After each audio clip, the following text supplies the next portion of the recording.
सजाते हैं, गाड़ी सजाते हैं, लेकिन मन को नहीं सजाते हैं। इसलिए जिस माला में राम नाम ना वो माला किस काम की। यानी अगर सोना की माला पहनोगा तो चोर आएगा। अगर 2 तोला 4 तोला 8 तोला को अगर सुनो पहन के जाओगा ना ब्याह में जाओगा तो नींद आए, क्यों नहीं आए? कभी बेंटेक्स करे तो हाँ, पर नरा चप्पल नहीं धले, चप्पल धरी तो चप्पल नहीं ले जाएगा। तो सोना की माला पहनोगा तो चोर आएगा। और यहाँ हम कहीं बस में जाते हैं, सफर में जाते हैं, कथा में जाते हैं, मंदिर में जाते हैं, वहां पर भी लिखा होता है कि जेब कतरों से सावधान। मतलब आपने गले में सोने का हार पहना है, अंगूठी पहनी है, तो आपकी नजर चोर पर नहीं है कि चोर कौन है, लेकिन चोर की नजर तो सुनना पे है कि भैया इन्हें तो 2 तोला को टड्डो फेरियो है। और चोर चोरी से बच जाएगा पर हेरा फेरी से नहीं बचेगा। तो सोने की माला पर जिस प्रकार चोर की नजर होती है और तुम्हें पता नहीं है कि हमारे बीच में चोर कौन है, उसी प्रकार तुम्हारी नजर कन्हैया के ऊपर हो ना हो, लेकिन माखन चोर की नजर तुम्हारे ऊपर जरूर होती है।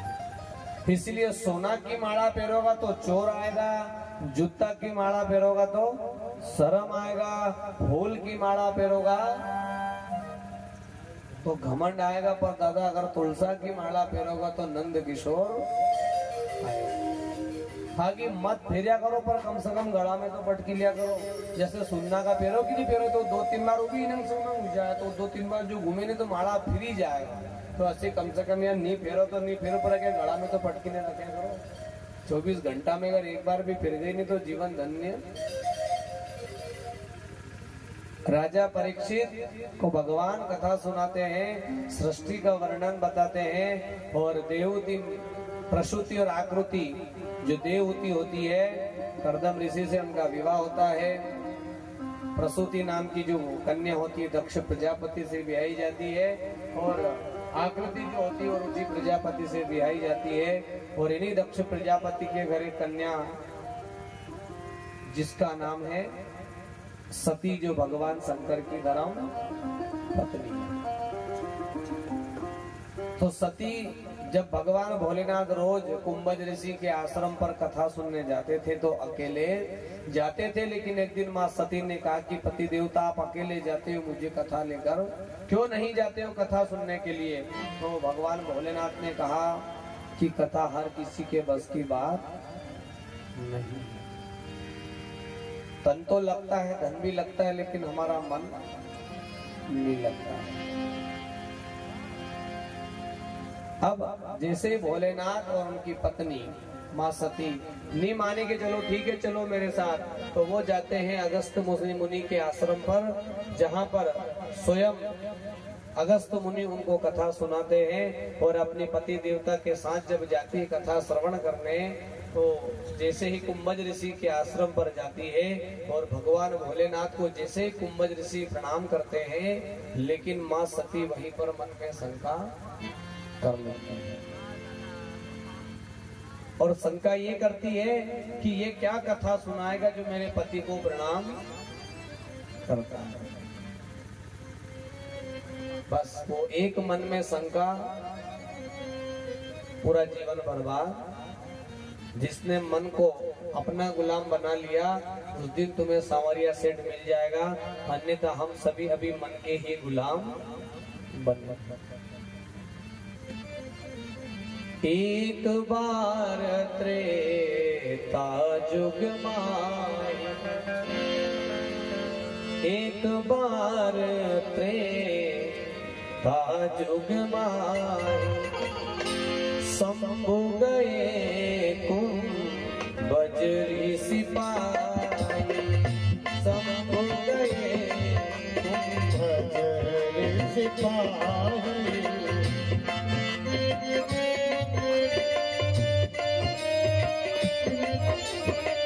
संग सती जगत जननी भवानी, संग सती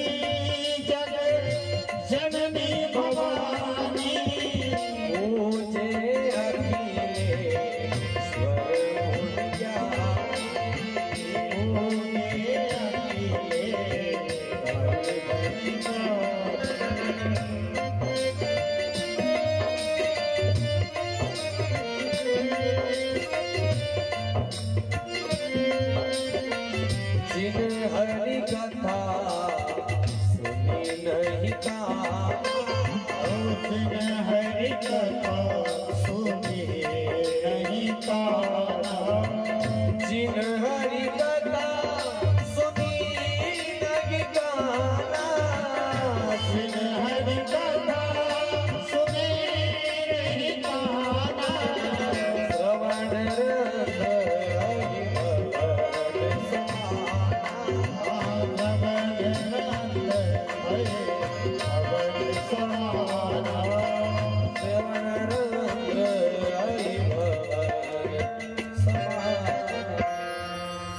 एक बार त्रेता युग माही, यानी एक बार की बात है कि त्रेता युग में भगवान भोलेनाथ जब मां सती के साथ कुंभज ऋषि के आश्रम पर कथा श्रवण करने जाते हैं, और जब मां सती को प्रणाम, भोलेनाथ को जब प्रणाम करते हैं कुंभज ऋषि, तो मन में शंका हो जाती है कि ये क्या मेरे पति को कथा सुनाएगा जो मेरे पति को प्रणाम करता है।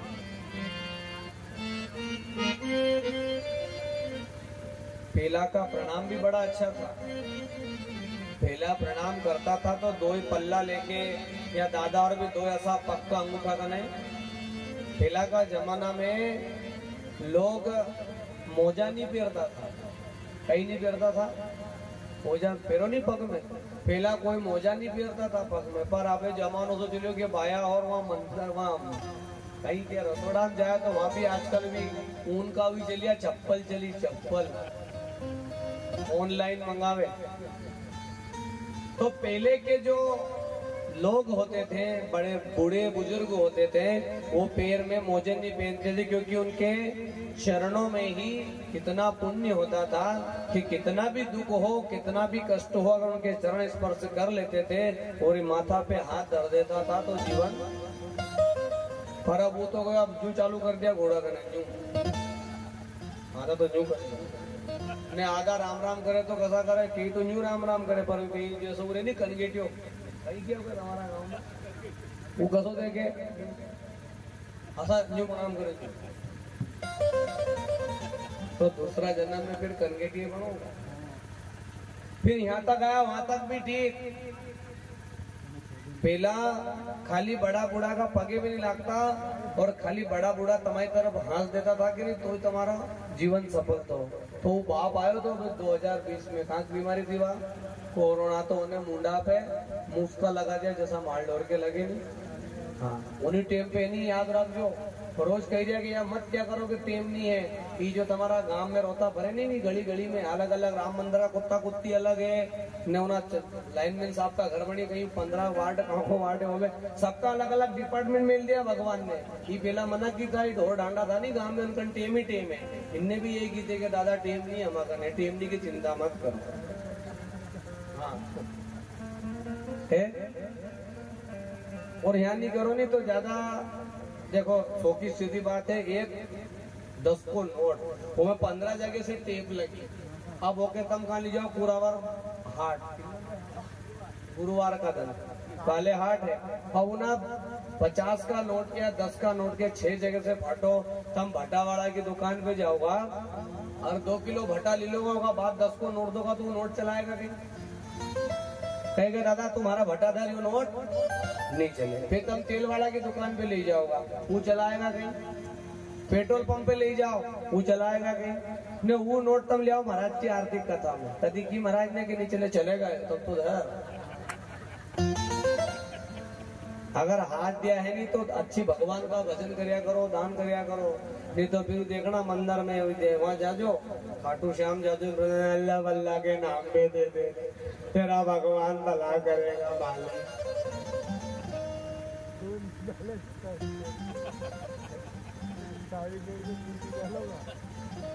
बताओ जब दिया है परमात्मा, तो जो 10 का नोट कहीं नहीं चले वो कहाँ चले, तो भगवान का ये कहना है जो कहीं भी नहीं चलेगा वो मेरी कथा में चलेगा। हमारी कहीं नहीं चले, तहसीलदार करनी चले, पुलिस वाला करनी चले, डॉक्टर करनी चले, यहाँ चले लीजिए तो इनका करने जाने को काम नहीं रहा। लेकिन माँ सती को समझाया कि इसे छोटा मोटा संत मत समझ, क्योंकि लक्ष्मी पापी के घर भी हो सकती है, बेटा पापी के घर भी हो सकता है, पत्नी पापी के घर भी हो सकती है, लेकिन संत और सत्संग ये तो सिर्फ किस्मत वाले के घर पे ही होता है। लेकिन आजकल इतना जमाना खराब है, कभी कभी तो भगवान भी मनुष्य जीवन देकर के और कभी कभी मीटिंग करे तो उनकी रोए भगवान ऊपरे भी, क्यों कि आंख फूटी जगत की तो क्या करे जगदीश, आंख फूटी जगत की तो क्या करे जगदीश, रम झनिया को 300 ने रामदास को 30।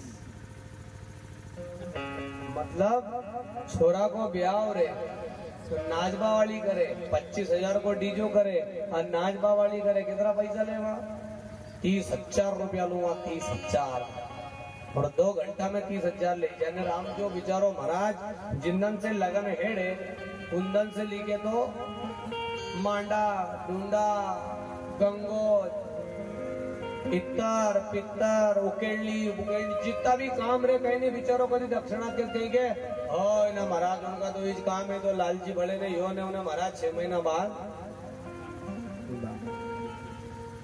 इसीलिए कहाँ धन लगाना और कैसे धन लगाना है खूब समझे। माँ सती को नहीं मानी, जब कुंभज ऋषि ने प्रणाम करके और जब पूरी कथा मन नहीं लगा, देखो यहाँ आकर के अगर कथा में मन नहीं लगाओगे तो तन और धन से कोई मतलब नहीं है। क्यों? जब तक श्रोता और वक्ता का कनेक्शन नहीं मिले।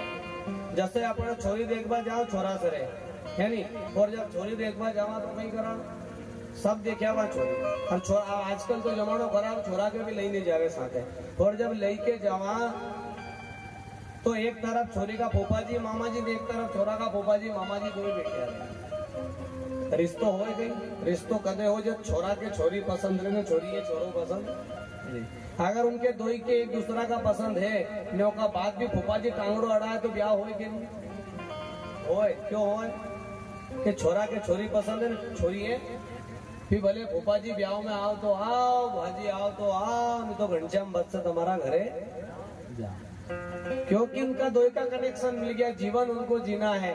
उसी प्रकार जब तक कथा में मन नहीं लगाओगे तुम्हारा धन और तन लगाने से कोई मतलब नहीं।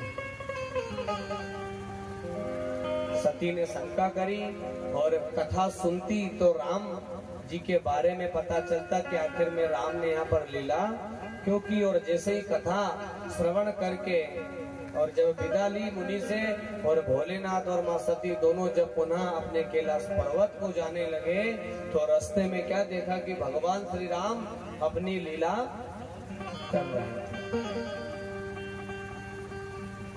और त्रेता युग की बात है कि जब माँ सीता का हरण होता है और अपन सब क्या, जब माँ सीता नहीं बच पाई तो अपन बच पाने वाले इस माया से नहीं। जब वनवास मिला भगवान को और जब वनवास मिला माँ सीता लक्ष्मण जी और राम जी जब तीनों वन वन भटक रहे थे और उन्होंने देखा कि पंचवटी में माँ सीता अपने देवर और अपने पति के साथ वन को काट रही है। उस समय जब राम जी पास में था सीता जी का तो सीता जी की नजर कहाँ गई? सोना का हिरण। और सोना का हिरण पे जब सीता जी की नजर गई तो सीता जी की मन बिगड़ी, ने कही कि राम जी मारे सोना को मृग चाह। जब राम जी कने बैठा था तो राम जी ने कही सोची कि तेरे पास राम है उसके बाद भी तुझे, तेरे पास मायापति बैठा है उसके बाद भी तेरी नजर कहाँ पहुंच गई? माया पर। भगवान ने खूब समझाया कि सीता ये सोने का मृग नहीं है, छल है, हमारे साथ छल हो रहा है। पर सीता नहीं मानी कि यो सोना को हिरण है, लेकिन राम जी ने की कि यो कलर सोना को है। क्या हुआ अंतिम में? जब राम जी पास में थे तो राम जी की पत्नी सीता को क्या चाहिए था? सोना चाहिए था। और जब राम जी पास में नहीं था तो भगवान ने की कि ले थारी इच्छा पूरी करूं, तो रावण ने सोना की लंका में ले जाने बैठी तो कहीं की क्या हमारे राम जी? यानी 14 बरस वनवास के बीते, तब जाके एक उम्र कटी रोते रोते, तब जाकर के पता चला री सीता के सोने के हिरण नहीं होते। और उस समय भगवान ने देखा कि सीता तुझे अगर ज्यादा ही सोना चाहिए, जब माँ सीता नहीं बच पाई, सती नहीं बच पाई, तो हम लोग बचने वाले नहीं। एक होती है प्रार्थना और एक होता है प्रयास। आपने देखा होगा और आप सब तो जाते होंगे मंदिर के, जब हम कोई मंदिर में जाते तो छोटे बच्चे को भी मंदिर लेकर के जाते हैं, और जब मंदिर लेकर के जाते हैं तो उसे नीचे बिठा देते हैं और हम मंदिर की घंटी बजाते हैं। तो उस बच्चे का भी प्रयास होता है कि मैं भी इस घंटी को बजाऊं, तो हम उसे उठा करके और घंटी के ऊपर वो भी घंटी बजाता है। यानी प्रयास वो करता है लेकिन वो वहां पर पहुंच नहीं पाता। इस संसार में भी अगर प्रयास नहीं कर सको, इस कली काल में तो भगवान से प्रार्थना कर लेना। और प्रार्थना ये कर लेना कि आपने देखा होगा कि गांव में एक जमीन में गेहूं बोता है, 4 महीने उसकी पाणत करता है, खाद डालता है, सब तैयारी करने के बाद वो 10 कुंटल गेहूं 4 महीना बाद उसका प्रयास होता है 4 महीने तक। और एक पूरे जो जमीन 1 बीघो नहीं होगा ने भगवा कपड़ा पहरिया, चिमटो धरियो ने खांदा पे खड़ो धरने अलग निरंजन, वो घरे घरे मांगे, वो मेहनत नहीं करे, वो तो प्रार्थना करे घरे, अल्लाह के नाम पे देना, भगवान तेरा भला करेगा, अलग निरंजन बाबा तेरे घर आया है, तो एक ने एक घर से कम आधा किलो 1 किलो गेहूं तो बेचारी पाया हो। 4 महीना वो किसान खेत में मेहनत करेगा, उसका प्रयास है। और एक वो है जो सिर्फ घर घर जाकर के खड़िया लेकर के प्रार्थना कर लेता है, चिमटा बजा करके कि माँ भगवान के नाम पर कुछ दे दे, साधु भूखा 4 महीना में उन्हें भी 10 कुंटल पैदा करे और 4 महीना में उन्हें भींग लगी ने हिट करी। तो इस कलिकाल कलयुग में उस किसान जैसा प्रयास नहीं कर सको तो कम से कम उस साधु जैसा भगवान से प्रार्थना कर लेना कि प्रभु जैसे भी हो मेरी मैया को। भगवान भोलेनाथ ये समझाते कि सती से भ्रम समझ ले, इसे छल मत समझ। लेकिन सती ने भी शंका करी कि मैं इसे ब्रह्म नहीं मान सकता, क्यों इसे प्रणाम करते हो? क्यों कि ये अगर ब्रह्म होता तो बन बन क्यों भटकता फिरता है। मानो भगवान भोलेनाथ समझा रहे हैं कि मान ले कि ना ये ब्रह्म है और मैं इसकी लीला में विघ्न नहीं डालना चाहता, लेकिन नहीं मानती है सती। बहुत समझाया। उस समय हाथ जोड़ जोड़ कर भगवान रह गए कि मान ले सती ये भगवान लीला करने आए हैं और रावण का उद्धार करने के लिए आए हैं, क्योंकि भगवान ने विप्र धेनु सुर संत हित लीन मनुज अवतार। पहला विप्र, दूसरी गाय, तीसरा देवता और संत, इनके लिए भगवान ने अवतार लिया। लेकिन नहीं मानी सती। खूब समझाया सती को, बोले भगवान मैं नहीं मान सकती।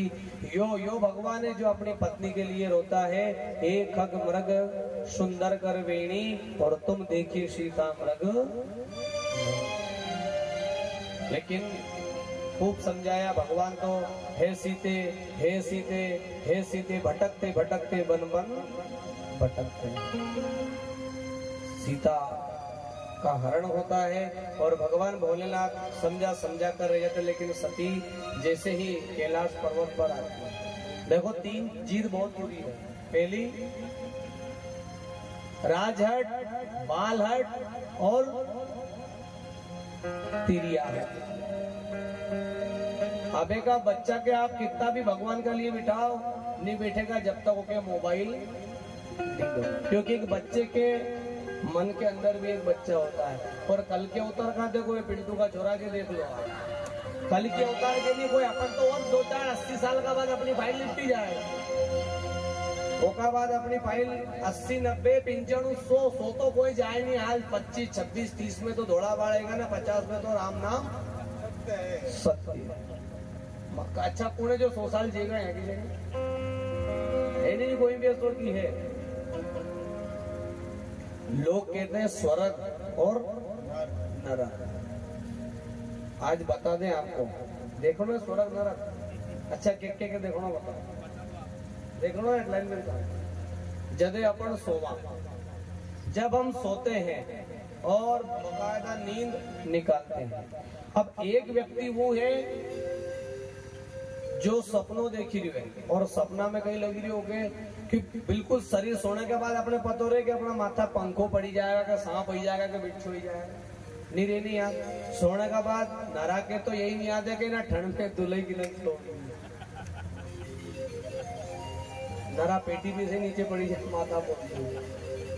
हाँ, नरा सपना में सरपंच बनी जाए। हाँ, कई करे सवेरे देखे तो भी सपने में आप सोते हो और सपने में आपको नींद, मतलब नींद में आपको सपना आ रहा है और सपने में आप बिल्कुल पूरे समतल हो। अब सपना में तुम्हारा पाछे गोयरो लगे ना सांप लगे तो तुम कहीं करो, और बाप रे मार दे रे, गोयरू लगे रे मार देगा रे, बचेलो रे, राम राम राम, अनेक दम कसा बिचकी के उठो तुम। सोचो मरने के बाद भी यही गति होनी है अपनी। सोया था पता नहीं तो कि अपना साथ में कहीं हुई है, लेकिन सोने के बाद भी अगर सपने में भी आपको भगवान भगा रहा है, पीछे बिच्छू दौड़ा रहा है, सांप दौड़ा रहा है, गोयरा दौड़ा रहा है, तो यहाँ से जाने के बाद भी बाबूजी वहां की जगह तैयार बैठे कड़ाई लो।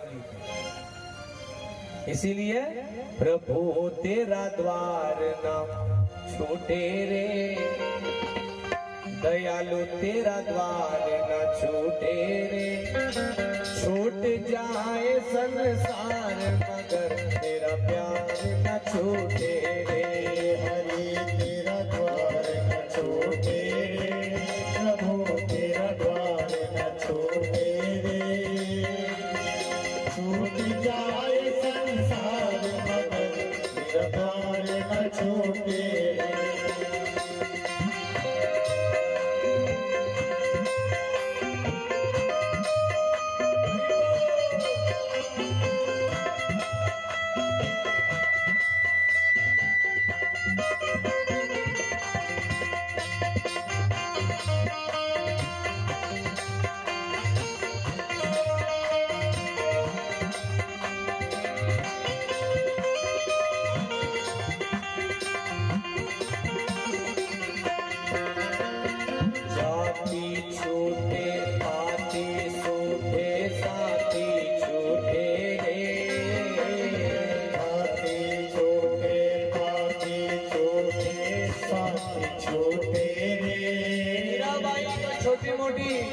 परिवार की बहू नहीं थी,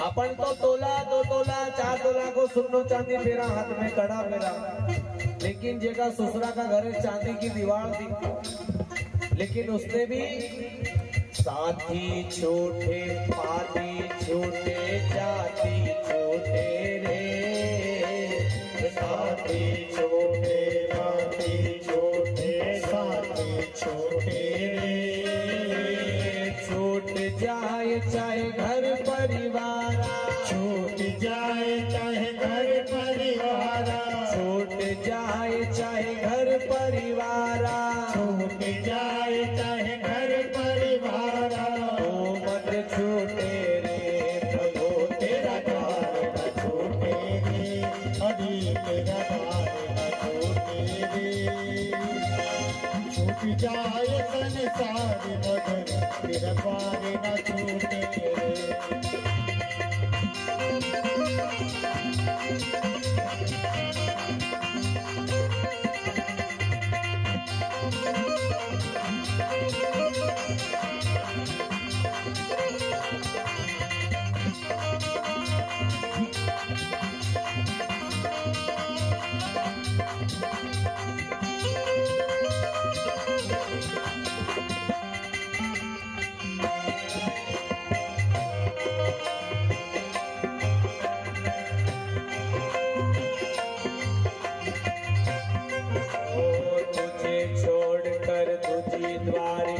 अब नहीं सूझे रे, तुझे छोड़कर दूरी द्वारका अब नहीं सूझे रे, तुझे छोड़कर तुझी द्वारिका